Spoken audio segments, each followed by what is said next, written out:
one thing you're really good at. Clickbait. Classic Karen move, right? I like that. You know, what's interesting is there's a guy by the name of Andrew Tate. He is the perfect example of someone who had the stuff, had the vision, and knew what he wanted to do after it. You're so humble too. I love how every time it comes to talk about how great you are, you deflect. No ego. Like, I listen, you know, before I walk on stage, I always remind myself of certain things like, oh, Taylor Swift slipped on stage. I'm gonna enjoy that for a second. So you've been inspired by the idea of Sherlock Holmes. What is it about that inspired you? Like, just the amount of heroin he was taking. You just gotta start with like a controversial question of something. By the way, we're live, right? All right, cool. But with you, dude, I was just fascinated by something in particular. So that with you, one thing you're really good at, right? You perform at the highest levels, and there's a book called Maximum Entertainment by Ken. One of the things on that is how to tell a good story. So what is the thing on how you tell good stories, and how can someone create good stories? I suck at storytelling, so I'm curious on that. Yeah, I mean, what worries me, first of all, is that I thought you only had one page of notes there, then I saw you bend the page up, and I'm like, oh no, this full notepad is dedicated to... Oh, this isn't about you, this is just... Yeah, I know, I feel like I'm being interrogated on it, exactly. A good story, I think only in recent years have I learned how to be... I think I've always been I've learned to become a competent speaker. But I think in the last few months, if you'd asked me this a year ago, I wouldn't have had a good answer. But I think the real secret to good storytelling is to make people feel something. I think if you don't get people to feel, and I don't just mean that it needs to be a funny story, but if you don't make people feel like sorrow, maybe even grief, or resonate with you in some way to become empathetic to what it is you're saying, it's never really going to fully impact them. And I really fully believe now the best way to tell a story is to really be giving and open, so that when you are sharing, the authenticity is really, it's just subconsciously like it's true to its core. And as a result, people will really resonate with what it is you're saying, because you are hitting them in a way that words, you know, don't just do it. You're transcending the words, and you are then really impacting people. Because part of entertainment is you're taking your audience through a journey throughout the show, right? Mm-hmm. And so are you using storytelling as a way to describe plots and showcase tricks and actually perform your act? Yeah, I think there's two different ways that I do or use the storytelling or use effective communication, and that is in the ensemble magic shows that I've been a part of touring the world, even here in Vegas when I'm narrating, you know, the life story of Shin Lim. It's very much, the way I look at it is clickbait type structure. Yeah. In that, you know, like one of the presentations, I would say, you know, the lights would come up and I would say, in less than 60 seconds, you will find out whether or not you are currently sitting beside a psychopath. And right away people are like, what does that mean? You know, it's like, oh, I'm in, because they want to know like more about that. So there's the clickbait way of writing where you throw these things out and people are hooked and you draw them in. And that's really going at the audience, or there's getting the audience to come to you. And that is slowing down, showing that you're present, comfortable, calm, and as a result, it helps them relax. And then they'll buy into you, and ultimately when they've bought into you and your comfort level, they will then buy into what it is you're actually saying. You know what's interesting about that is when I look at social media, right? That's kind of like my world that we live in. One thing I've realized to be true is that you do have to be clickbaity, right? And so like you were on to this clickbaity idea of people's attention span. You know, they did a study on the average internet user's attention span is 3 seconds, right? A goldfish has a longer attention span than that. Yeah. So, but you're using that strategy when it comes to your performance and knowing that the audience is gone if you don't have them, right? Yeah, I think the world, society has been manipulating itself into that mindset for the last 10, 15 years, right? So I think just being cognizant of that, and just understanding people can be on their phone, on their laptop, clicking, you know, and just going next. So you want this stuff to be coming at them. It's certainly when they don't perhaps know who you are, or they haven't paid specifically to see you, you want to work at the way that their mind, you know, present at the way that their mind works. And that's why I think in those environments specifically, that's why I have purposefully structured my content to be that for them, you know, so that it's with love. It's like brainless thinking, right? It's just like throwing stuff at them that I know is going to hit, and then when it's got that hook in them, then I can dive deeper. Interesting. Yeah. So you mentioned people not necessarily coming for you, right? And you've toured as part of acts that you weren't the person, right? That's a group where people are coming to see an act. I think it's similar in business too. Like when we look at it, someone's jumping on. They're not jumping on like let's say a sales call, for example. They're not jumping on to talk to me. They're looking to get a solution to the problem. Yeah. So what's the thought process on that? It's like, how do we take someone who's kind of here, maybe they don't even know why they're here, and transcend them to like, liking you, respecting you, and ultimately buying from you? Yeah, I mean, I think there's a few levels there. One is I really hope that I have no ego, or over the years I've learned to rid myself of that need for attention, applause, standing ovation, the center of attention. Like as a kid, I never craved that. Then I think I maybe for a while arrogantly did want that, and then got it, and I'm like, oh, is that it? Like it's just like, oh, what a waste of time and energy, So I think ridding yourself of ego or that need and that desire to have that from people allows you to then just be there, be real, be present. And before I walk on stage, I always remind myself of certain things, and that is, number one, maybe only half the audience want to be there. The other half have been dragged along, at least, or more potentially. But I'm also aware of the fact that some people have spent what they would consider to be a lot of money to be there. And I get that. Ticket prices sometimes in some cities are really high. Like they've maybe bought a babysitter for the night to come in, and maybe they've traveled a long way. I also remind myself that this is the first time someone in this audience will ever see magic. This is also the last time someone in this audience will ever experience magic. I also remind myself how lucky I am to be here, to be doing this. And I just I remind myself of this. And it becomes, it gets easier the more I've done it to very quickly remind myself of that mantra almost. So before I walk out on that stage, I rid myself of that ego. I want to be present and aware of every person in that room, or to the best extent, make it feel like to them that I am. And I also want it to feel like I'm on holiday.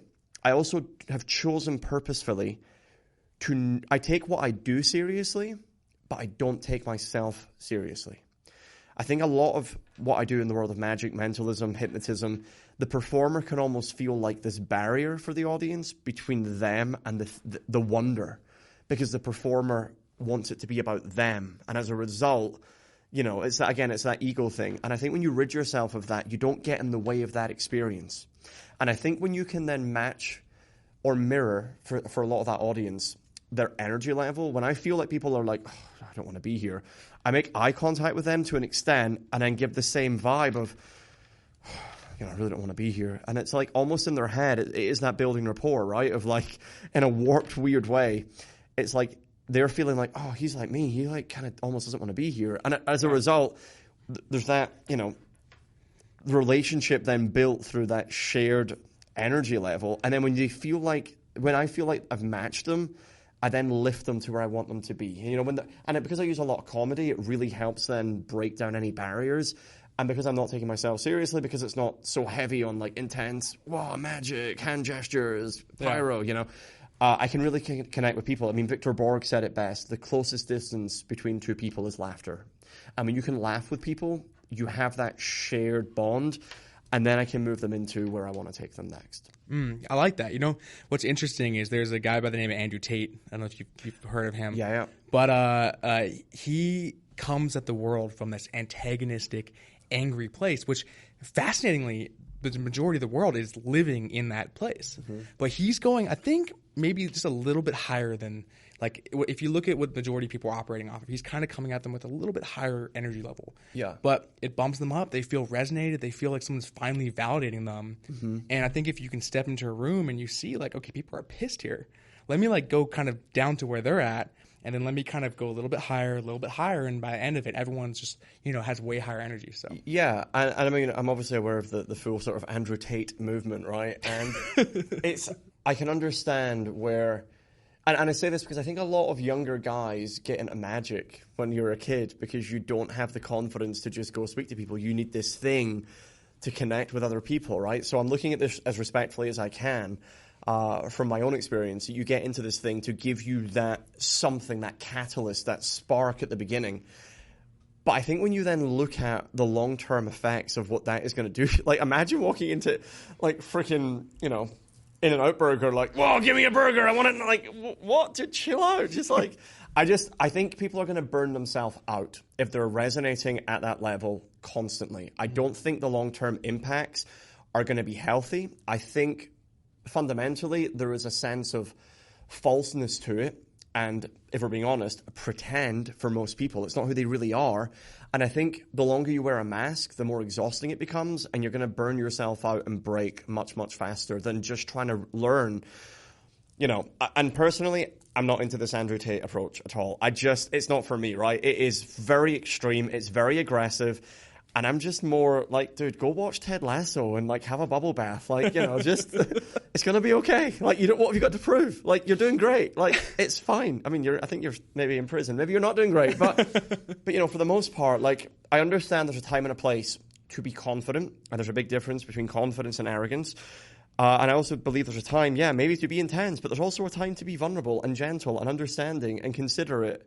And I think finding that balance and understanding that it's not a one-stop shop, it is the ability to adapt and be flexible and aware of situations and people and environments. And that constant ability to shift is what then allows you to be your best self for any circumstance that you want to be your best self in. Yeah, I love that. I think that the overall mission he's coming at is like, the idea is good, right? I think a lot of people, even on the political spectrum, they like, everyone wants things to be good. Like unless you're a psychopath, you're not like, I want the world to fade into oblivion. But everyone has different ideas on the best vehicle to reach that. And Tate, you know, his thing is, I want men to be better and, you know, support society, X, Y, Z, whatever. Mm-hmm. But it's just interesting to see everyone reaching the same conclusion. We want a better society, but just through different vehicles. Mm-hmm. I mean, if the intention is good and pure, then great, you know. And maybe some people do need a, you know, what we would say in the UK, a kick up the ass, right? Maybe some people need a bigger kick up the ass to go do and be the person that they can be that's going to benefit them and society. But yeah, I just feel like that full extreme intense, and that's for my limited. I mean, there's a point now where I am very good at putting my phone down, and when I get to a point of seeing stuff that I don't want to put in my brain, I just scroll past it, you know. So I'm obviously aware of you know, kind of who he is, roughly what he's about, but at the same time, there's a point where I'm just like, yeah, it's not for me, so I'm gonna move on. I don't need that in my head. You know how to control an audience. You studied hypnotism, mentalism, obviously magic, comedy. But do you think that, you just mentioned kind of scrolling on social media, do you think that social media is hypnotizing people, and in the same way you control an audience live is doing that through a screen? Oh, 100%. I mean, you're in a trance state when you're scrolling, right? I mean, a trance state is focused attention without awareness of really what's happening around about you. It's focused on one thing to the point where nothing else seems to be existing.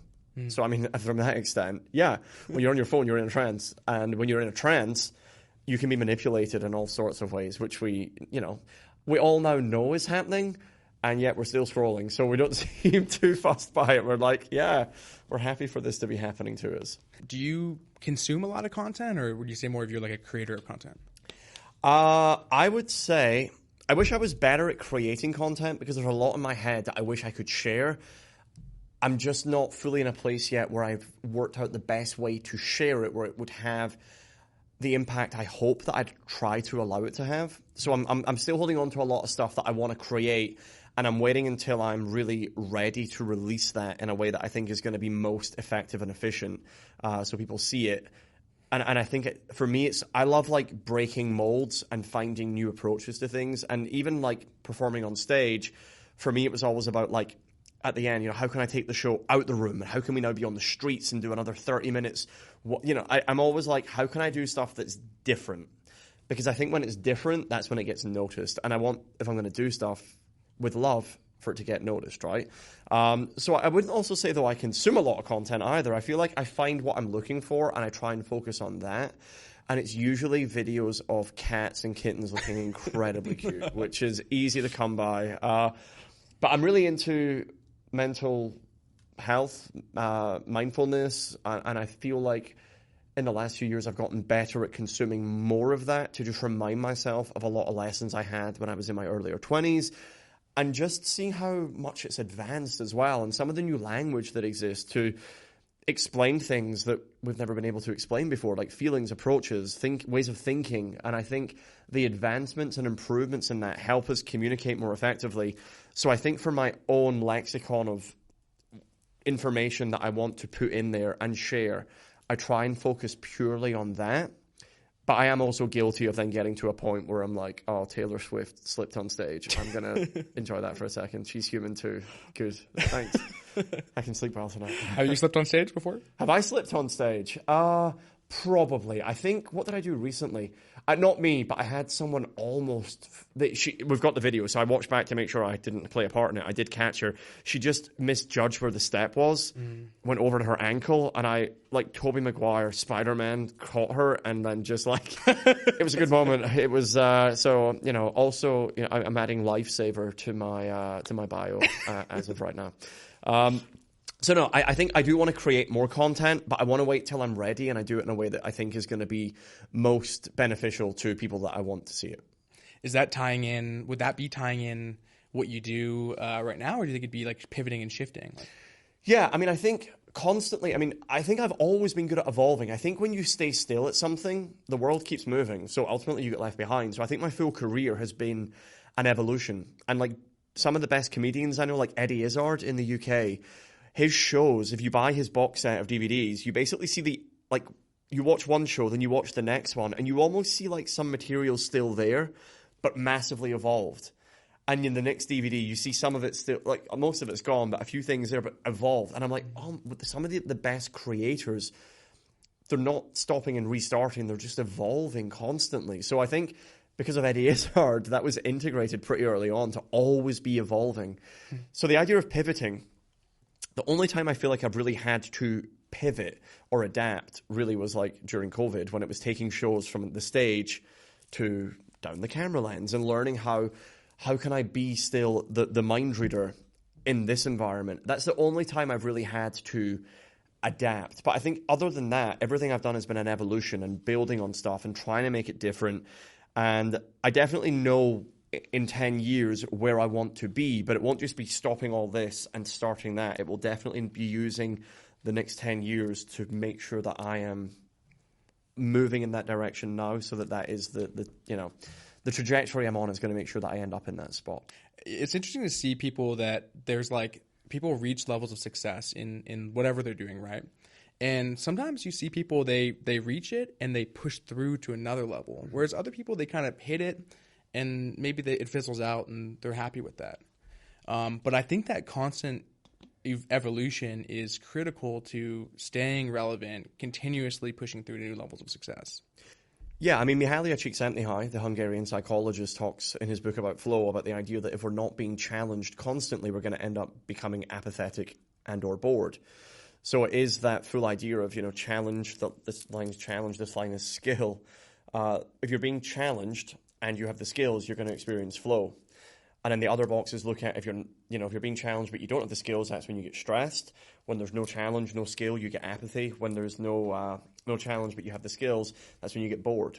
So I do think some level of challenge in life is always important, but that challenge can be many different things. It doesn't just need to be professional. It could be personal. It can be relationships. It can be adopting a kitten and training. It can be any challenge as long as you're doing something where you feel like you are using the skills that you have as an effective human being, then I think, then that is worthwhile.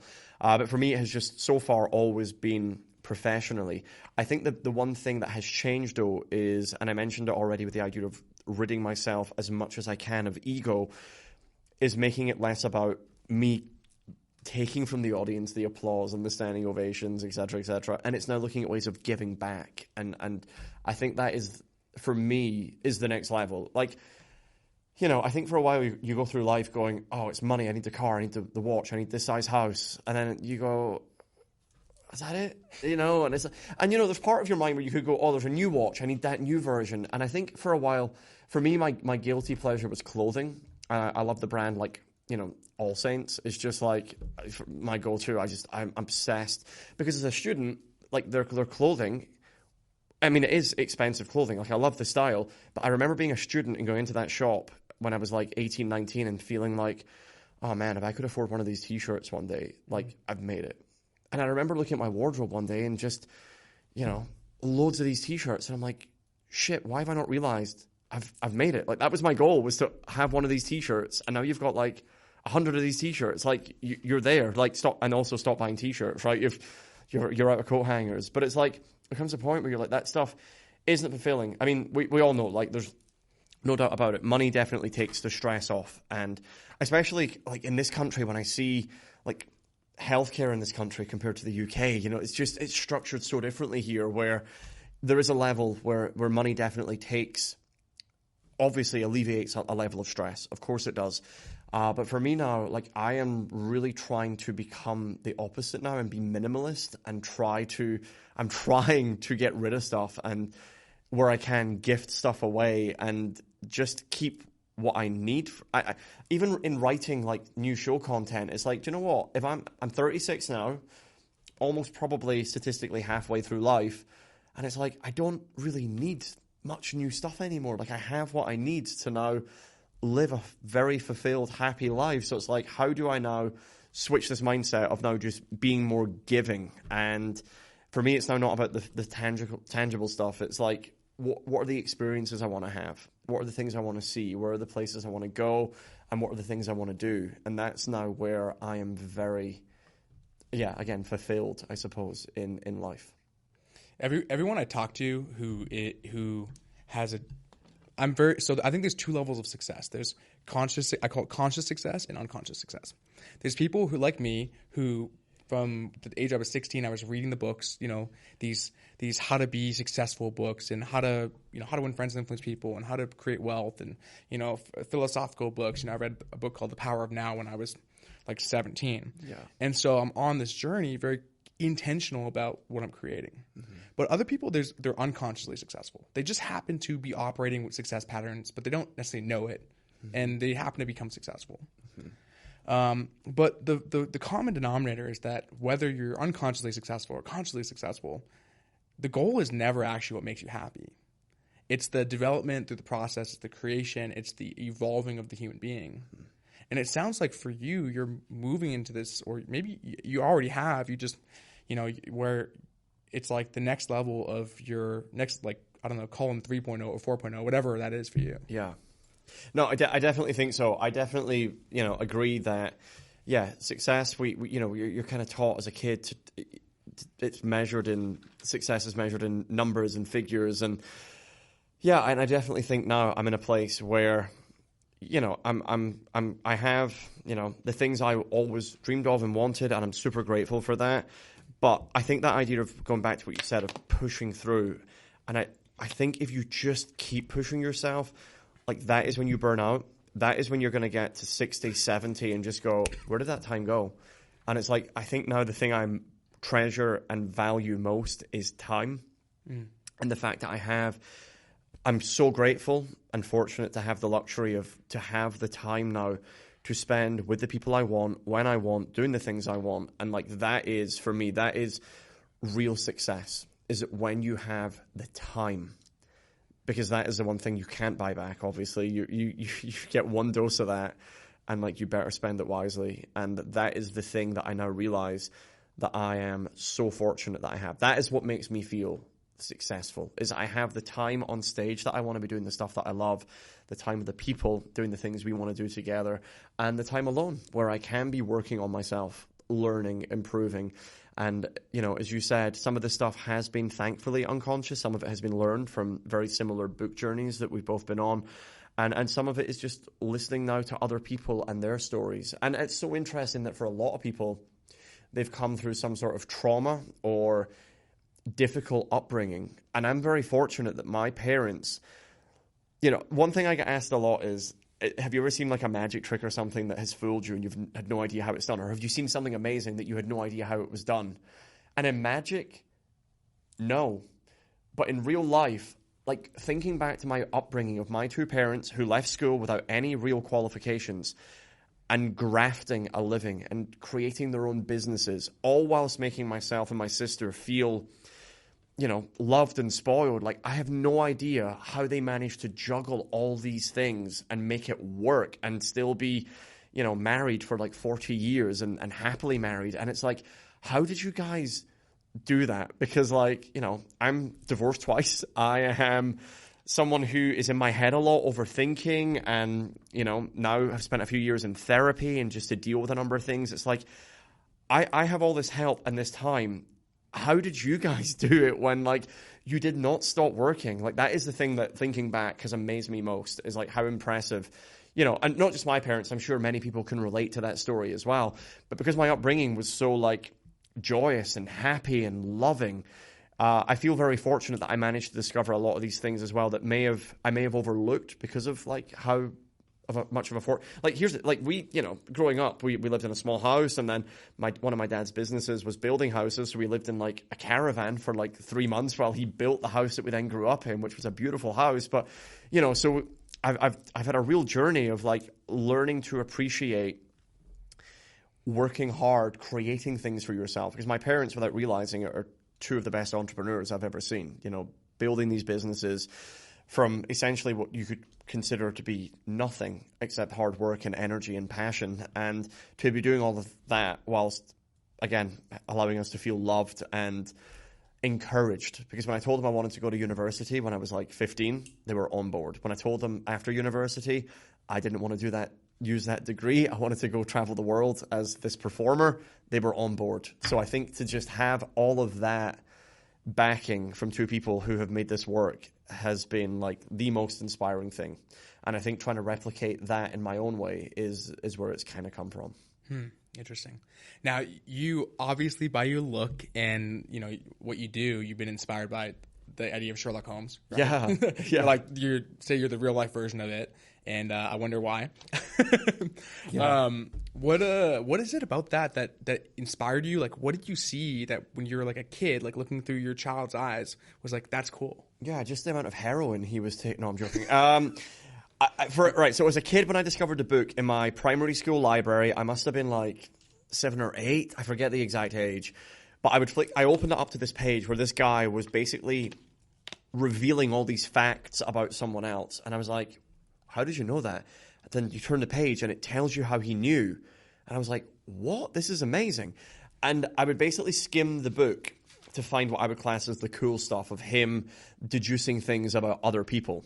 And for a while I thought, for like easily 6 months to a year, I thought he was a real person, because the way the books are written, it's written from the account of Dr. John Watson about this guy. And I thought, oh, wow, this is a real guy. I want to be him. So I just started like trying to do that and failing, but then getting better at some things. And after like 12 months, someone was like, yeah, you know, he didn't actually exist. He's a fictional character. And it was like bubble burst, you know, Santa Claus moment. And it was like devastating. But then the bug had bitten. I was into science, and that's what led to me studying forensic investigation and criminal profiling. As a kid, I was never really into magic, because I got a magic set when I was like 8, and my cousin Karen on Christmas Day learned all the tricks first, did them for the family, and she got the credit. So, you know, screw magic, I don't need it anymore. Classic Karen move, right? But yeah, hated Karen more, hated magic more. It was like, yeah. But then I discovered hypnotism, which was a way of, you know, breaking down the human mind to some extent and controlling that and understanding it, and that fascinated me. And then stand-up comedy, and then all these things linking together and bringing the Sherlock Holmes skill set to the stage as a performance, it all seemed to click. As a kid who's like shy, right, and you're the total opposite now, or maybe, you know, maybe you're suppressing it. Sometimes people, I don't know, there's some evolution, something happens to them, they connect with the right group. How could a kid that also is shy, but maybe they know they want to break through it, what are the things that they could do to become less shy? And yeah, I think number one is work out why you want to do it. I think until you have a reason to do anything in life, the excuses will always outweigh the work you need to put in to do something, right? And definitely, listen, I know that when I do events like this, I'm turning it on so that people want to be in tune, they want to be attentive. I want to project a certain level of energy. Off stage, like when I walk out the Mirage, and this is true, every night after the show, I walk out with the audience, because everyone's facing the same way. No one looks back and sees that I'm there, right? For the most part. Usually it's kids who are like, oh, Mom, that's the guy. And it, like, you know, the hair is a giveaway. But my head is down. Like, I have no intention or desire or need to be the center of attention. I don't crave it. When people are like, oh, we saw the show. Like, I never know what to say. I'm great. I'm grateful. I'm like, thank you for coming, but I'm very much head down. Like, I don't seek it out. I don't need it, right? So I am still, to an extent, an introvert, and I've done the test, and I am still very introverted, and I'm okay with that. Like, I know that when I'm on stage, I'm there for a reason, and I want to share that reason. But off stage, I'm very happy just being quiet, and unless I'm in my friend group, I'm not going to be, performer Colin. But I think the breaking out, the being shy, for me, it was going to university, all of a sudden being this young guy in amongst people who were maybe 3 or 4 years older than me on average. 2 or 3 years older on average. But they didn't know how old I was. And I was like, wait, if they don't know that, they also don't know that I'm shy. They also don't know this about me. And you get to almost reinvent yourself a little. And I think when you're younger, you're kind of, unless you move around a lot, you're locked into a certain group of people every day at school who will view you a certain way. You will view them a certain way. They will think they need to act and behave a certain way. You think you need to act and behave a certain way. I mean, it's all bullshit, right? It's all just these narratives that we write in our head, and we kind of stick to that of, they're the football players, so they behave that way. We're into learning, and we love learning, so we need to be a bit geeky. And it's like, who cares? Like, just be who you want to be, or start working out and allowing yourself to discover who you want to be and love yourself for that. Like, the guys I knew at school who were football players and stuff, for the most part, I know that this is not a dig, but most of them, I now know when I go back, they're not in jobs that they're happy with. And, and I wish everyone to be happy in what it is they do, regardless of what it is. But I stuck to what I loved and was passionate about, and that was learning. And, I got the shit ripped out of me for being into wanting to know more about science. And it's like, but then I've followed that idea of stick to what you love. And if you know why you're doing it, maybe you don't know the end result, but I love learning about this stuff. That's why I'm doing it. I'm going to stick with that. And it's led me into this mindset of thinking of always find ways of doing what you love, regardless of like the criticism that you get. If you're passionate about it, you're going to find ways. And if you're driven, you're going to find ways to continue making that happen for yourself. And even with confidence, if you understand why you want to be more confident, and if it is because you want to be a speaker, a politician, a comedian, a rapper, whatever it is, if you know the why, you for now focus on learning the other stuff, which is the writing. If you want to be a rapper, writing lyrics, because I believe that I wrote some of the best stuff when I was younger, right? The creativity when you're younger is insane. I mean, I go through old notebooks, I'm like, oh my God, I'm so glad I wrote this down. I would never have thought of that. So be writing now. And while you have the peak of the creativity, the confidence is maybe here, but you're going to find that balance will start to level out for a while. Maybe it'll shift, maybe not. Maybe they'll both grow. But I think while that's lower, focus on what you're good at now. Build up that bank of whatever it is, whether it's getting better, skills as being a speaker, if you want to be a politician again, or even if you're not the most confident, but you want to be a football player, finding ways of still practicing this stuff where you don't need to be the most confident person in the room yet. But I can assure you that when you build up that bank of knowledge, of thinking, of potential for what it is you want to do, when you have that is what then gives you the confidence to go share it. Because when you've been able to create it, the passion will get so pent up inside of you that you're going to want to find a way to get it out. And when you have that safety net of quality content or skill behind you, you know that you're safe. And I think a big part of it is feeling safe, is that when you go to do something, whether it is speaking or playing a sport, whatever it is, physical or mental, when you are giving of yourself, the safer you feel, the more comfortable you are, therefore the more confident you will ultimately be. And for me to begin with, also, I faked it a little bit. I heard someone say, basically fake it until you make it. And I was like, okay, I'll go pretend to be confident.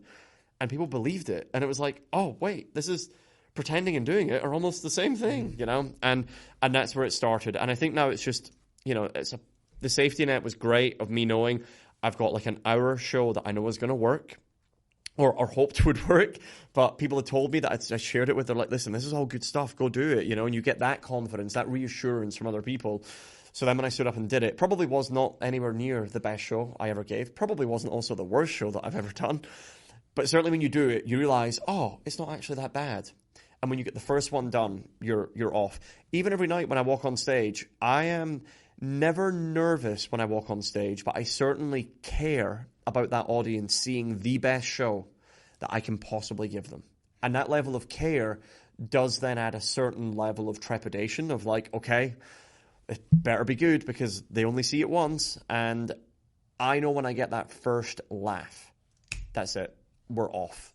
That is the spark that breaks everyone down, and it's like dominoes. And I don't mean that arrogantly. I just mean that from a reassurance perspective, that when we get that first laugh together, we're all friends, and everything else is just gonna, snowball from there.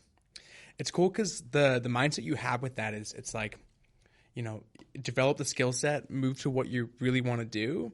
Because there's a lot of people out there that are, the fugazis. They're pretending to be this, but they never actually have it. And yeah, you could, the confident thing, whatever. But if you're like, you want to be part of the cool kid crew, like, you're not gonna, like, that's not you. You don't have the skill set. You don't know how to play football or soccer or what, right? Yeah. And so, but for you, you developed it, and so that you had the skills, right? You were building skill sets that then, when you're ready to put those to use, you actually could just turn it on, and you don't have to go through the process that, that Alan, who was the captain of the team and now is working as a job he hates. Yeah. Right? Yeah. So, and I also think as a kid, the fact that I did learn the mentalism stuff early on. Mentalism, just to be clear, is like the psychological branch of magic where you make it look like you can read minds. And the fact that I could do this for my friends, they would be like freaking out and screaming. And then the people who were in bands would want to come and watch and be like, what are you doing? And I'd show the people who were in the bands. And then the sports teams would come and, so I had this almost golden ticket, like Willy Wonka moment, where I had this golden ticket to these friend groups growing up. And that is, I suppose, where the initiation started for me of being accepted. But I was loving the fact that I was being accepted for who I was. And I didn't need to pretend that I was like into sports or could play a musical instrument. Like, I've tried to play guitar like 10 times in my life. I just can't get it. I own a cool guitar. I'll never play it. My friends come and they play it better than I ever will. And I love that I have it for those moments where they just rock out and I get to appreciate them, right? So it is amazing. But I've just accepted that will never be me, and that's okay. But I had, growing up, this golden ticket where I could access these groups eventually. And I think as long as you are true to who you are and you have this way of connecting that is authentic, I think in this day and age now more than ever, authenticity is like really valued. And I think people being able to, I know it is Kurt Cobain. I think it predates Kurt Cobain, I think. But this is the first person I heard say it, and that is, I would rather be hated for who I am than loved for who I am not. And I just think I heard that early on. I heard him say that, and I'm like, holy shit, yeah, like, why would you put effort and energy into, again, wearing these masks that are just going to wear you down? And if anything, we only get so much energy per day. And you get a choice, right? Do you invest that energy into yourself and improving and building yourself up? Or do you spend that energy tearing people down so that you feel like you're ahead? And I think looking back to school, a lot of those people spent their energy, instead of improving themselves, they used that energy to like shit on other people. So they felt like they were higher up. And I think and many people do, you choose to invest that energy in yourself and build yourself up and break through those moments where you are challenged by these things, where you could be made feel lesser for loving, in my case, learning, etc. And because I broke through that, it's then like, you're learning to build this muscle of resilience, right? That just thankfully has sat with me for the rest of my life. Mm-hmm. So with mentalism, there's tactics, right? There's things you're doing that are creating perception. Yeah. How much of the tactics are applicable to real world life, where like you're able to learn psychology and actually use it in a way that benefits you outside of the stage? Yeah, I mean, so for me, the people who are easiest to read on stage are the people who are the most relaxed. And there's like this sweet spot where I don't want someone who is so nervous that they clam up. I don't want someone who's so confident that the audience are just cringing, thinking, why are you dancing and doing jumping jacks on stage, right? So there's definitely a sweet spot.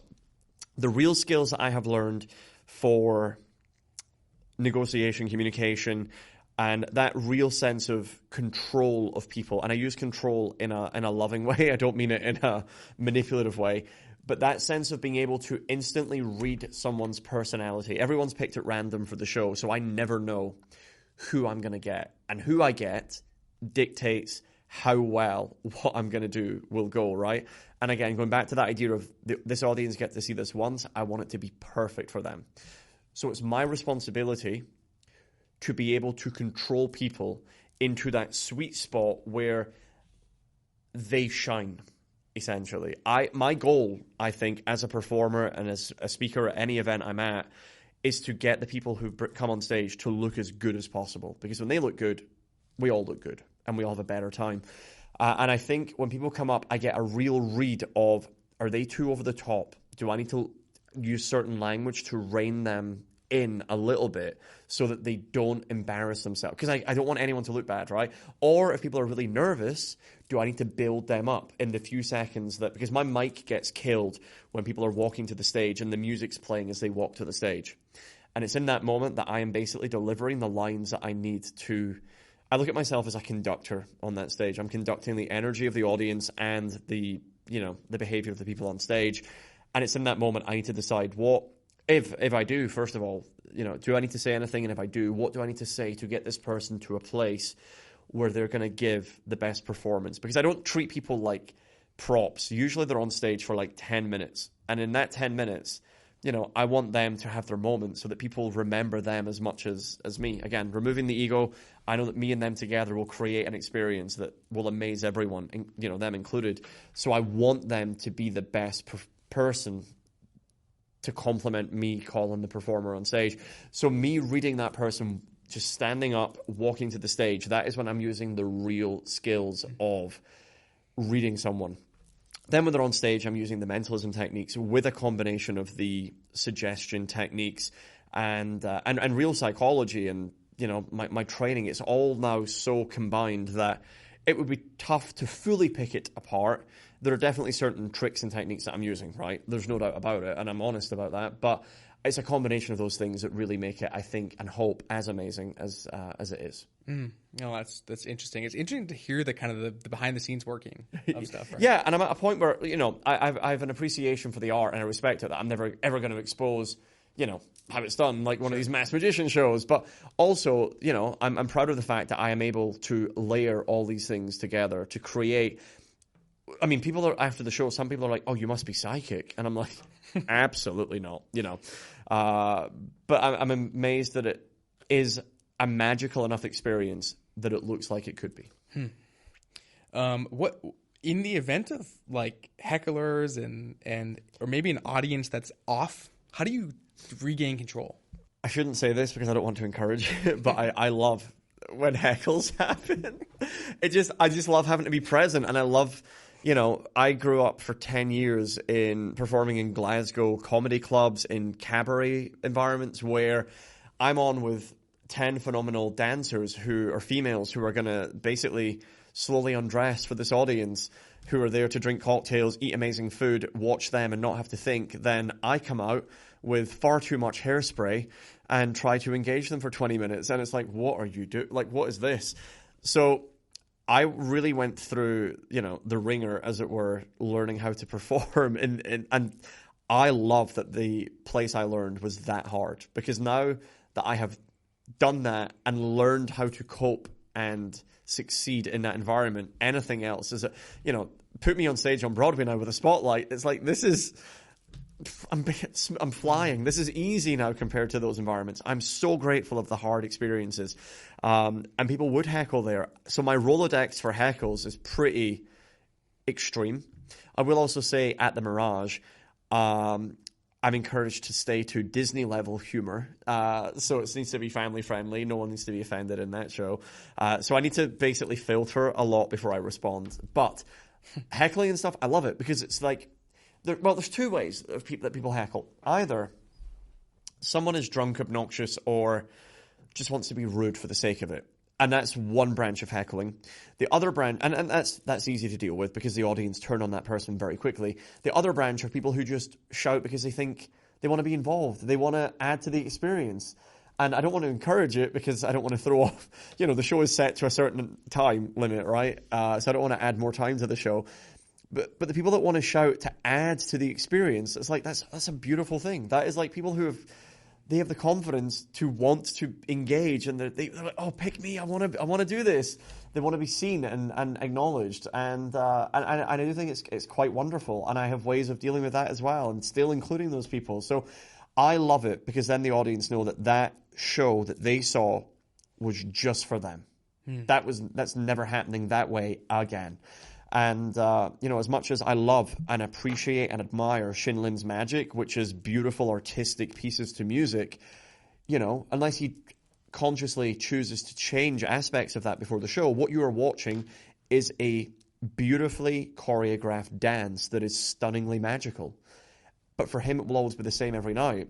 And in my head, I'm like, I couldn't live like that. Like, I need stuff to change, And again, I respect every aspect of what he does. But for me, I love that I never know quite what's going to happen. And it makes me be present. And because I know the tricks so well, I'm not thinking about the tricks or the methods. I'm thinking about the people and the room and who is shouting stuff or who is saying, I'm watching all of it. And I love it. I really love the heckling. And then the other part you said, though, was the... controlling the audience. They go out. Yeah, I mean, I think I've never walked on stage and felt an audience are like angry or confrontational off the bat. Not unless something has happened before an event that has inspired that group mentality. Because usually if people buy a ticket to come and see the show, they want to see the show, right? They're not buying a ticket and being like, right, impress me, magic boy. It's like they're here, they're here to enjoy it in some way. So yeah, unless there's been like traffic jams before the show, like, New Year's Eve when people try and get to anywhere on the strip, it's a mess, right? So people coming in late, again, then maybe. But I think I'm very good at acknowledging and addressing elephants in the room and just knowing how to use all of that and, use that. If I could read minds, for real, I would know exactly that everyone's thinking the same thing. So usually it's like, I look like the evil twin of Neil Patrick Harris. So I say it first because people are thinking it. So stuff like that, if I say it first, that's where good comedy comes from, is that awareness and that attention to detail. So by addressing all those things, it makes me look more like a mind reader and also brings everyone together with laughter and comedy. So far, thankfully, I've never had any experience where that has happened, but I do think the confidence in being able to address that, and if I ever walked out and I felt like this audience were hostile, I would start and talk about that, and like the fact that this feels, I feel like I'm, if I was in Vegas, I'd be like, wow, it feels like I'm back home with my parents. Like, I would say something that just humanizes it, makes me seem like a real person, addresses it, and then brings it back to reality, and I would find a way for us to laugh about it and take the sting out of the situation. I think that is my go-to defense mechanism. I just had a little laugh because I was at a comedy club a few weeks ago and I was in the second row, and the people in the first row, we really tried to be like, hey, like, you want to trade, please? And anyways, it's a couple, like a man and a wife, and every comedian comes out one after the other. These people don't laugh once. And by like, the whole audience is like, why? Like, they're getting engaged with the comedian. And then by like the third comedian, the guy's like, what's wrong with you guys, right? And then the fourth guy says, and everyone died laughing, goes, you guys laughing on the inside? Yeah. There's nothing out here. Like, why do you sit there? And anyways, it's cool to be able to address that. Yeah, I mean, I think, why not, right? I want to learn. Like, here's the thing. If that ever happened, I'd only ever want it to happen once. And I love hindsight. I love driving home after the shows, every show that I do, thinking, what could I have said in that moment that would have been more effective, funny, or more amazing? I love replaying stuff. I film every show that I do and get notes, either take notes myself or from the team of people that I trust to give really good, constructive feedback. It's like, I want to learn. So if that did happen, I would be coming at it from every angle in that moment to then find out what worked, so that should it happen again, I'd already have the unlock. It's, I would look at it as a learning rather than just a really shitty experience. So your career, I would say escalated pretty quickly. You've been working on this. It's like Michael Jordan, the guy's working in the gym day in and day out for 2 decades before, he gets recognized for it. And I don't know what you're behind the scenes, but you did have, you're working on some stuff. You're doing stuff with The Illusionist, then you do AGT, then AGT Champions. You did Britain's Got Talent. Yeah. What was that feeling like when you're bumping up like level after level after level? And arguably, I don't know if there's like, are there levels beyond what you're doing now? I think, show on the strip is kind of... Yeah. I mean, I think it goes back to this idea of when I was younger, building up this bank of like ideas. And I think being as different as possible will help you ultimately stand out, right? So like having all of that ready to go was important. And then in 2012-ish, I went on Britain's Got Talent for the first time and basically didn't bomb. I got 4 yeses and, but I didn't get through to the live shows. And in my head, just became very disillusioned with like TV. And I was like, okay, well, I don't want to do TV. And then I did the Edinburgh Festival for the first time. And I was like, oh, this is actually what I love, is doing this stuff live. But then NBC were in Edinburgh for the TV festival, saw me, and then went, we love this. We want to bring you to America to do a show here. I was like, right, okay. And then I remember there was like a 4-6 month period where NBC were flying me back and forward, filming sizzle reels, taking me to New York around all the major TV networks, LA to the TV networks. And it was like, wait, this is...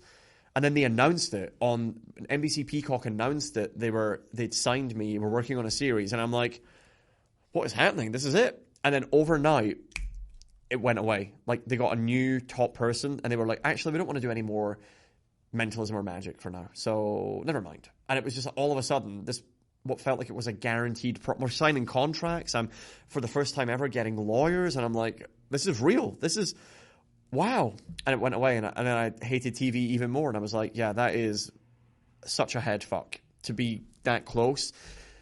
But again, the lessons I learned were like, okay, then even getting that close, until it airs, it's not real, is what I learned. Until it actually is on someone's TV screen, it's not real. So that was the big learning there. But then the Edinburgh Festival the Edinburgh Festival led to me being noticed by the Illusionists. And they were doing a show in the West End, and I had emailed them and said, hey, I do mentalism, I'd love to be part of the show. And they went, we tried mentalism, it's not for us, we need more visual stuff. It's too cerebral, it's too much talking, And I said, okay, but here are some clips of like what I would have done. And then like 2 days later, the email back and went, wait, do you have any more clips of this act? And because I film everything, I had like 20 YouTube links ready to go. And basically they saw consistently in that Wild Cabaret club that I would test stuff in, or work stuff in Glasgow, the same act working over and over again. And they went, we're going to fly you to London. We want to meet with you. So it was the same thing, just multiple tapes of the same thing? Multiple tapes of the same act. They wanted to see that? I think they wanted to see that what I sent them wasn't just a lucky fluke of the people I brought up, is what I think. They wanted to see it done over and over just to make sure that, like, oh yeah, no, he's consistently getting people really laughing, really applauding, standing over it. Like, this is weird. Legit. Yeah, he can do it. So they flew me down, and then they went, we want you to host, based on what we've seen, we want you to host the West End show and do those acts. And I'm in the meeting just being confident, like, sounds great, yeah, I'd love, yeah. And in my head, I'm like, fuck, how do you host a show? And then they said, also in the show will be... And they listed some phenomenal magicians like Kevin James. These are guys that you grew up really respect. Like every magician, like your David Blaine's, your David Copperfields know these names and respect these names. But Kevin James, David Williamson, and I'm like, these guys are infinitely better than me. Like, how am I going to... I'm just calm, and I'm like... And I left and I thought about it. I'm like, no, do you know what? They've seen what you do. They believe in you. So if they believe in you and they don't even know you, time to start really believing in yourself here and upping your game. And for like 3 months... wrote different scripts of things and just really worked on it and just became really comfortable again with the safe content, knowing because I'd run it for friends that they're like, yeah, this is funny, this is solid, this is impactful. Hosted the West End show, and then that led to coming to not America first, to Canada, and that's where America's Got Talent came to the show. Everyone that's on the show for America's Got Talent, they get scouted or you audition in some way. It's all an audition. And they were there to see another act, but came up to me at the end and said, hey, we want you to do AGT. And I went, very kind, but I've no interest in doing TV, but thank you so much. And then they phoned Simon Painter, who owns The Illusionist, and he phoned me and went, they want you to do AGT. And I went, very kind, but no thanks. He went, no, we think this would be good. Basically, it was your boss saying, you're working Sunday. And you're like, I've got plans. And they're like, no, you're working on Sunday. Wow. Yeah. But I was like, oh, shit. And I'd heard horror stories from like Kevin James, who did it. And, at the time didn't make magic look as good as it could have been. And I was dreading it. And then did the first one. And I actually realized they really want to get behind you. And then I was like, holy shit, actually, this is a really good experience. And I think over the years, they've learned if they make magic look bad, magicians are not going to want to come on the show. So they learn to pivot their perspective on how to showcase magic. And I just came in at the right time, and it just really, took off. And they've had me back. I'm the only person who never made it to the live finals. They've had back as a guest because they, Jason Raff, very thankfully, one of the producers, seems to like the way that I write for that show. And I really think not about what do I want to present, but what do that audience want to see. And I work out the demographic, and I write to that demographic for that show, and that's the way I approach it. But yeah, that has definitely led to them being recognized and noticed here for different projects, and yeah, it definitely blew up after that. You make mentalism, which is, you described it a little bit here, but boring, slow. You make it so freaking big. Right? And like you look at even just the AGT stuff for people who haven't been able to see your show, like there's props, there's so much stuff. Yeah. First of all, who is that, like, stuff you bring? Like, are you lugging this out to the place to do it? No, thankfully we send them photos of like what I imagine it looking like, and they're and they pay for it and they build it, and yeah, they basically do all that. Yeah. So I mean, that's what I mean. They really get behind you when you have as long as you have a vision. For anyone who's thinking about doing this show, AGT, who is a magician or any type of performer, all I would say is make sure you go on there ready for it, with a vision that is road tested and that you're comfortable with. Because the days that you're there, you will not get any sleep. You'll be doing media, you'll be doing B-roll, you'll be doing social media content, you will not sleep. So when you get there, there is no time to think. So make sure when you go there, you don't need to. Make sure it's already in place and done. And also make sure that afterwards you have something to sell. Don't go on that show thinking this show is going to make me be it. This is not, that's not the way to look at it. Because if you go on there thinking that show is going to make you, you're wrong. It will be your springboard to the next thing, as long as you know what that next thing looks like for yourself. But if you go in there thinking they're going to do that for you, then I'm sorry, that's not what that show is. That show is designed to, make those four judges and Terry Crews look amazing, which it does. And the acts, they will look great for the time they're on that show. But after that show, don't for a second think people are going to come to you. They might, but for 99% of people, it's not that case. You need to have something ready to take to people and use the AGT footage and experience to show people how well you do that thing. And I think that, thankfully, because I had all that in place, that is what has allowed it to be sustainable. How do people get on the show? Because you got scouted. Do you know, is there a way, like, if someone wants to be on the show? Because you kind of made it sound like they get to choose, but I think you got to be really talented, or there's got to be something about you. Yeah, I mean, I think it's one or two. I mean, again, wait till you're ready, because you get one shot at it. You get one shot. Don't blow that one chance to raise your profile too early, because that's what this is. It's a great chance, a great opportunity to raise your profile. So wait until you're ready. But I think in this day and age, with things like social media, where you can then put out clips of you doing the thing that you do and love doing, and have that so that they can see that and see like 10 performances of you doing that thing or variations of that thing. Or if you can send them clips of you doing that act on a stage somewhere like multiple times, they will take, if you just email them and say, hey, I like magic, and I've got a couple of tricks, can I come on? Like they need to see that you're capable, because they want to get behind people who can prove that they're ready to be gotten behind, and to give them that boost. But I think just being able to film all this stuff, because that's what led to Illusionist, for me, so that's where Illusionist saw me. They came to the Illusionist show where they saw me do it live. Had I not had the Illusionist opportunity, and had I wanted to do it, I would have been sending them the clips that I'd sent Illusionist. So that's how I would have done it. They came in to see the Illusionist show because they were scouting there, which is one way they find magic acts for the show. Not the only way, but one of the ways. But yeah, certainly putting yourself out there, and just, it's going to do two things. One, it gets you more experience and footage, but also it's more chances for them to find you and see you. But I promise though, people, when you are ready to do the show, when you are good enough to succeed beyond the show, that is when I feel like a show like that, you're almost ready for it. And I'm only saying that because I wouldn't want people to do it too soon and either look bad, for one, for sure, or two, to not be then ready to sustain it following it. Interesting. So with you were able to carry that in. You connected that with Shin. You guys did, I don't know if this was like right after, but you guys did 3 shows at the Mirage. Yeah. Right? Sold them out in less than a day. Yeah. And was that the next step? Like, was that? So Shin and I had performed together. We did like a magic convention years ago in London together. That's where we first met, where Shin was basically this guy who was doing all this really alternative magic stuff that people were looking at going like, yeah, it looks amazing, but you're never going to do that in the real world. Like, that will never work in real life. Like, talk about breaking rules, right? I mean, true pioneer. And we then toured New Zealand together in 2017. So I had just done AGT. He was thinking about doing it, and he was like, so did you enjoy it? Should I do it?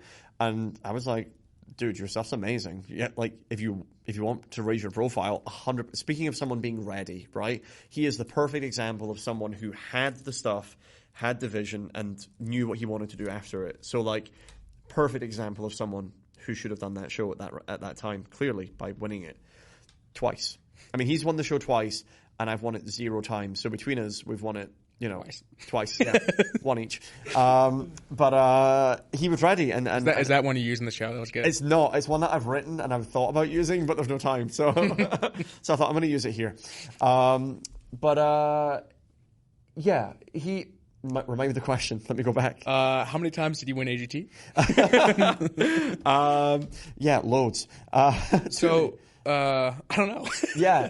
What was it was about 20 seconds of just trying to play back to... So I guess... Oh, trajectory. You were asking. He was on the show.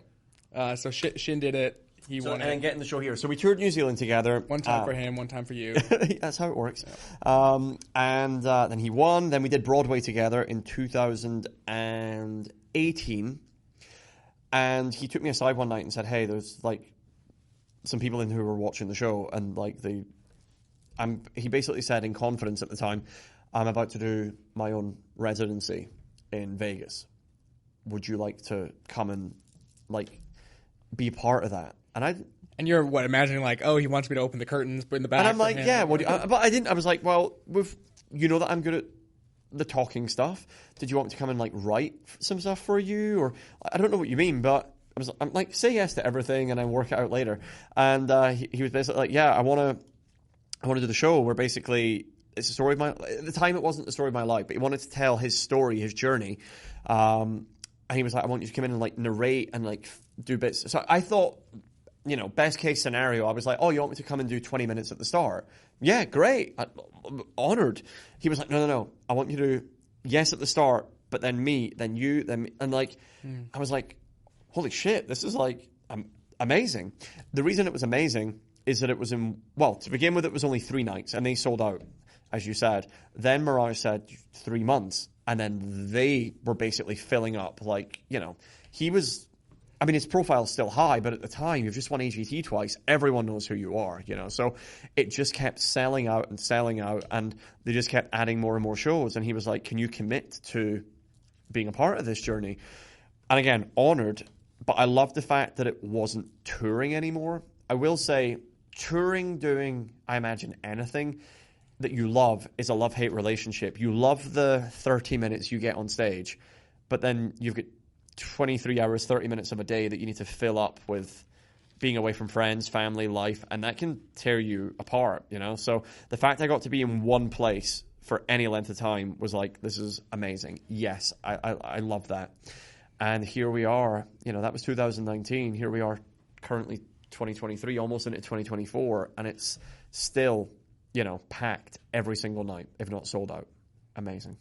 Dude, you're so humble too. I love how every time it comes to talk about how great you are, you deflect.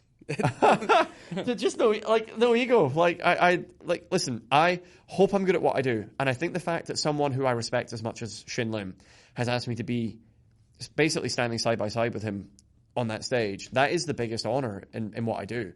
Someone who has done it all, won it all, turns to you and says, hey man, would you come and, be the narrator of this show? It's like, holy shit, like that is the reward. That is that fills you with the feeling of success. To be seen by someone as talented, as successful as Shin Lim, for him to go, please come and, you know, I'd love you to be part of the show. Like, what an honor, you know? But yeah, very bad at taking compliments. That's why I don't speak to people after the show. They're like, "Oh, we loved it." I'm like, "Oh, thank you." Like, "Oh no, I just dressed up as the guy. The other guy back there." Yeah, just like similar hair. We get that all the time. Yeah, I don't know why that is. Like, I don't know. I think it goes back to that introvert, shy kid, right, who just doesn't know what to do with that information. Because, you know, my parents have always been supportive and loving, and yeah, but I just think, I don't know, some part of me just can't handle it. So, dude, what's next for you? You know, hopefully there's years and years and years that the show continues to be fabulous. Yeah. But you as a person, like, what are you moving towards? Yeah, I think if you'd asked me 10 years ago, what do you want to do in your career? I mean, it would have been things like be in the Illusionist show or be front and center of the poster of the Illusionist lineup. Did that. It was then do the Royal Variety performance. And I did that. Not only did I do that, it was for, you know, Prince William, Kate Middleton, London Palladium. The act on before me, it's a little known band. I don't know if they're big here. They're called The Killers. Playing Mr. Brightside and then introducing me. And it's like, what is happening? And my parents were in the audience. It was like the dream gig, right? So I did that. And then it's like, you know, I've managed to do all these things. And I'm glad I did them, and they were very rewarding and fulfilling, but it didn't feel like, well, I'm done now. It felt like, I thought that it would feel maybe more complete than it did, but I'll always remember just going, like, doing, like, Royal Variety that night, and as soon as the curtains went down, everyone just left, and I'm just like, wow, it's amazing how fast these moments are fleeting. So you cannot rely on these moments forever to be the thing that you chase. I think the thing that you chase needs to learn to come from within you. That needs to be the thing that you are finding fulfillment from, because if it's always external things, you're never going to be fully happy. It's always going to be rewarding and fulfilling in the moment, and then it will just go. And it's like if you're constantly trying to chase that stuff, you're chasing the horizon, right? You're just never going to get there. And I think when you learn to stop, breathe, look back on what you've done and appreciate it and really value it, which for a few years because of lockdown, I had the first time ever to stop and really reflect on all of my life. And I think now it really does come from me and loving this moment and being present, and the fact that we get to do stuff like this and have these chats. I mean, this is amazing that we can talk about stuff like this and share it with the world. But I think for me, whatever is next is going to be more that trajectory of giving back and finding ways of still doing what I love because I'm good at it, and I love the creative side. Like, the one thing my girlfriend, I'm like, you know, we have these chats where it's like, right, how can I love you better? How can I be better at loving you? Or what would make you feel more acknowledged? And, you know, the one thing that she says is both something that's really impressive, but also the curse of being with me is that my brain doesn't switch off from writing and creating, because I love that side of it. It just is always trying to improve and be better. So I am also now trying to be better at being present and switching off and learning that you need that time. Because if you go to the gym every day for 10 hours a day, if your muscles never get time to rebuild, then it's pointless. You know, you need time to relax as well. So I am now trying to learn to be more present, put the phone away, and really, you know, do those things together and love that. So that is, you know, a big thing as well. But I think whatever I do next, you know, I'm loving where I'm at now, and long may that continue. And whatever the next big thing is, like the show I've just done at this year's Edinburgh Festival, it was very much me more being vulnerable, talking about mindfulness and sharing that, because I think I've got this amazing platform and I now have the skills to communicate effectively in a way that is amazing to people because of the mentalism. So whatever message I want to deliver that I think will benefit everyone, it will stick and resonate more powerfully because of all the things that I can combine to share those real tangible skills with an audience. Is it a message, or is it changing and evolving? Is there a message? I think it will always evolve. I think though it's more of a vibe and a feeling and an awareness and you know, sharing what I have gone through things we haven't really covered here, but the difficult lessons in my life, things that I've gone through that have led me to here, of overcoming that and that skill set, even for some people, an awareness that skill set exists. Because some people, the idea of like resilience or being vulnerable, like the power of crying, being able to say I love you to another person, a family member, a human being, this skill set, I think some people, going back to like the Andrew Tates of the world, just don't have that, don't realize the power in that and the freedom that having these skills will enable you to have and acknowledge and access and then go on and share with other people. It's like if there is a meaning to life, it's to leave the world and the people in it in a better state than we found it. And I think we could all always be better at learning about that for ourselves and for other people. Love it. Dude, I ever since I was a kid, fascinated with magic. Right. Loved it. I also had a kit when I was a kid. Mine was the ropes and the thumb thing. Absolutely. And so now, from time to time, I buy, shit on Amazon or tricks I see and stuff like that. And it's always fun. So yeah, I bought one. I was gonna try to perform it for you. This is one I've had for some time. I'm not going to. Oh, please do, because so often at these things at the end people go, "Can you do a trick?" Dude, and I'm like, "No, exactly." So I was like, I'm gonna do one. This is amazing. So I have friends that we have a lot of common magic friends. And I get dance monkey dance, like it's always a thing. So I figured we'd reverse it. So you're looking at this, you instantly know what it is, but maybe the audience doesn't. This is for audiences that haven't seen what's about to happen. This was performed for me by an uncle. And when he did it, my reality was shattered. So I don't want to put any a bar. So we're gonna you know what's gonna happen, but everyone's gonna close their eyes because I didn't set it up. But okay, now so what we have here is we got a stack of 4 quarters. Yep. Let's go ahead and reset here. No, all right, guys, we got 4 quarters. Yep. Pause. Yeah. Let's put it on the table. Put it on the table. But then it makes noise when you bang it. Oh, it doesn't. All right, cool. I mean, the bang. So we got 4. Yeah. These guys know the tricks too. I showed it to them. Yeah. All right. So what we have here is we have an empty container, right? We got 4 quarters, and this is a stack of 4 quarters. So what I'm gonna do here with some power of magic and editing is I'm gonna go ahead and cover up the quarters. Now, what we do here is we cover up the quarters, and if you take a look, right, the quarters are under. So what we're going to do here is we're going to, after I finish performing it, you're going to give me the performance of how this trick should be done. All right, so I'm going to... You're just a man aggressively banging metal on a desk. That's what this is. So we got the empty container. I'm going to cover up these quarters. Now, what's cool is with the power of the mind, right? My company is called Mindful Agency. We believe in mindfulness and helping people elevate through that. I believe that really anything is possible. So I'll take this, and what we'll actually do is we'll take these quarters here. Now, I'm going to go ahead and we'll go ahead and put these quarters, the stack on top here. Now, what I'm going to do is, again, they're not under here. I'm going to push them through using the power of my mind from the top stack down through this metal part into the bottom part down here. So you're going to count with me. Ready? 1, 2, 3.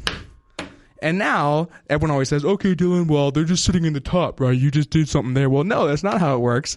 As you can see, the container's empty, and that's how it works. So that's my magic trick. I'm not going to ask the monkey to perform one, but now I think actually it'd be cool if you tried to do the same trick. Yeah. Can you do it? So the way I learned it as a kid, may I? Thank you for bringing the props to the table. I've not seen this in years, but this is, wow. I'm getting real nostalgia here just looking at this stuff. This is incredible. So yeah, the way it was performed for me was slightly differently, but these are just like 2 little like metal cups that you get in any little metal cup shop. I don't know. Could never justify what they were, right? But still, a beautiful prop. But the idea was that, look, I'm going to sit the stack of quarters over here. So this is clearly empty. We're going to start with them here. And it's more about traveling impossibly in the way that I learned it. So there's nothing here. But if we just click, they vanish from here. And now they reappear over here. Magic. Dude, that's awesome. Love it. Thank you. I'm so amazed that you have this. This is incredible. Yeah. Yeah. Wow. Well, cool, dude. So anything else you want to share with the audience? How can people connect with you? Yeah, I mean, I use social media very, very poorly at the moment, is the truth. But I am on Instagram at Colin Cloud. My goal over the next year is I have started writing my first ever book for the general public as well, tying together all this stuff. People after the show at Edinburgh, my show at Edinburgh Festival this year was my first show where I really felt like I was really giving of myself, like we've talked about here, and really opened up with the audience and shared with them a journey that I have gone on over the last few years and the learnings of that and the outcome of that. So that is something that really impacted people, and they've asked that I start speaking more about mental health and use my platforms for that and sharing my insights, because people thankfully found it, to be very rewarding in the way that I would have hoped. So I will be using it a lot more to chat about, my own approach to a lot of this stuff. As I write the book and sharing that journey as well. And if anyone wants to ask any questions, Instagram is probably the best way. So Twitter, Facebook, all the hot ones, right? I'm on all of those, but we'll throw the links in the notes. And dude, one last thing. So I've got this book here now. One thing that's cool is I believe in, I think that in life, we kind of leave seeds throughout where we go in life. And whether we're shopping at the store and we smile at someone and that lady now is happy and it goes throughout her life. So I created this book as a way to kind of pass on that through my guests through the show.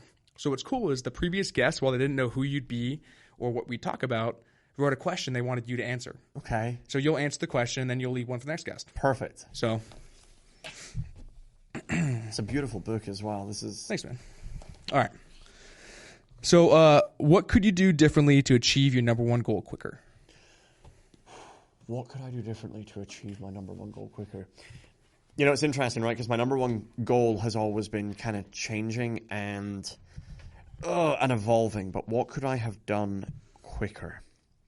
I think the thing that has benefited my personal and professional journey most, it comes down to the people that I surround myself with.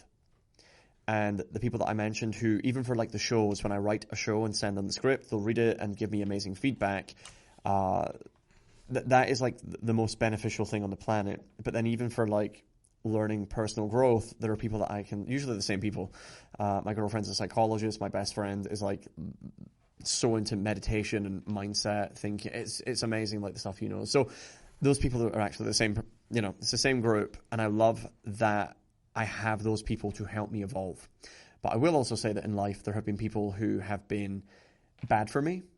And I'm not saying that they're bad people, but I just mean that our relationship together was bad.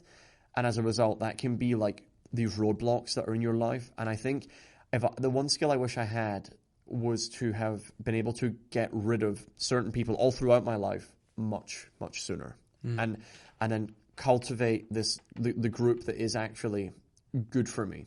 So I think the one thing that would have helped would have been, to put it bluntly, getting rid of shitty people much, much faster. Love it. Dude, thanks for coming on, man. This has been good. Thank you so much for having me.